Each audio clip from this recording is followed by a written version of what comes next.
So in your recording, you mentioned that you wanted to achieve a sound that was um, more, clockable as gay, and that you felt like your voice still has some characteristics or qualities that you would identify as feminine. So I want to talk a little bit about that because I think that those are not sort of mutually exclusive. Um, Pardon me.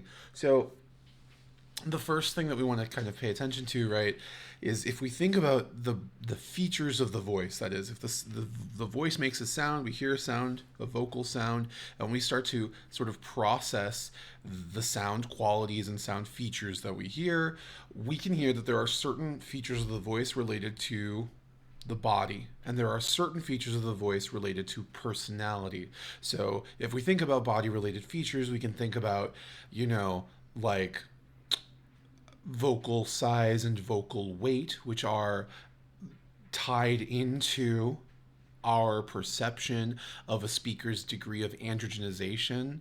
We can think about things like efficiency. If a voice sounds a little inefficient sometimes, like, right, if you can hear, if someone like answers the phone like this, you'd probably say like, oh, hey, are you okay? And they'd be like, oh, well, actually I came down with something yesterday, but I think I'm okay. It's just like a little bit of a tickle in my throat, right? And we can hear that quality and go, oh, okay. Like, this person's not feeling well. If someone is maybe perhaps a little bit older, old enough that it's starting to impact their voice, we might hear that there's like some kind of sound in the voice that's being impacted, right? It sounds a little less efficient. So we can hear that there are some features of the voice that are telling us about the speaker's body, and then there are some features of the voice that are sort of like informing us about the speaker's personality. And it seems to me that you are identifying that there's probably some personality features of the voice that you could probably step into and see if you could make a little bit more exaggeratedly feminine. So things that will be beneficial here would be to think about pitch contour. You specifically called out that your voice is a little bit monotonous, right? So thinking about pitch contour, really starting to extend pitches higher. We also might want to think that we're going to be a little bit more fluid and moving between pitches in a more fluid way. That's how pitch contour sort of sounds a little bit more feminine. If I went for the same pitch contour, but instead of being really fluid, I started being really sort of angular and like hopping to a high pitch and then a low pitch back and forth without any kind of in-between connective tissue, it starts to sound a little bit more masculine.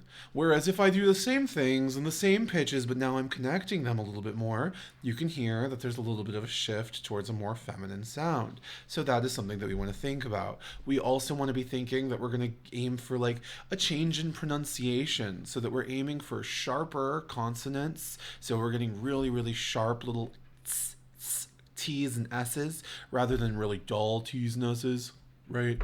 So that we're really popping out of the texture, right? If I'm talking like this with a duller sound, it's going to have the impression of just being like not really trying that hard and therefore sounding a little bit more masculine. Whereas if I start to really take those consonants to the next level and really get them really sharp, then suddenly it's like, oh, okay, queen, yes, hello, come through, etc., etc., etc. So regardless, what we can hear is that kind of change starts to produce a sound difference. So we want to hear that change in pronunciation, in overall personality. There's a couple other little features that are implicated here, like the rate of speech, how fast and slow, and how we move between faster and slower speech. That's going to give a little bit of a flavor of personality. How we extend certain syllables to stress them, those kinds of things will also matter in our sort of personality as well. So those are some things that you can think about. And then it sounds like when you're hearing elements of your voice that sound still, I think, by the way, that your voice passes and you sound like a young dude.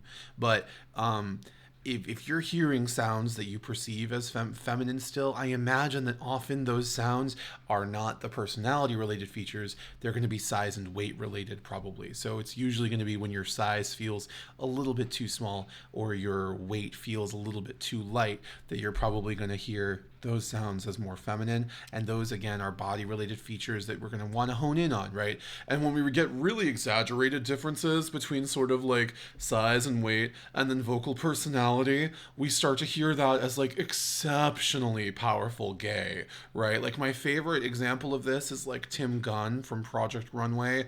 Designers, Tim Gunn has like a very heavy sound, it's a very large sound, it's very refined, and then also incredibly feminine in personality. So when Tim Gunn talks, there's almost no doubt in anyone's mind that he could be a little bit effete or effeminate or maybe have a little sugar in his tank. God bless him. So play around with some of that like really big dramatic distinctions between size and weight, really aiming for like heavy and large, and then also doing some of the over the top kind of pitch changes and personality changes.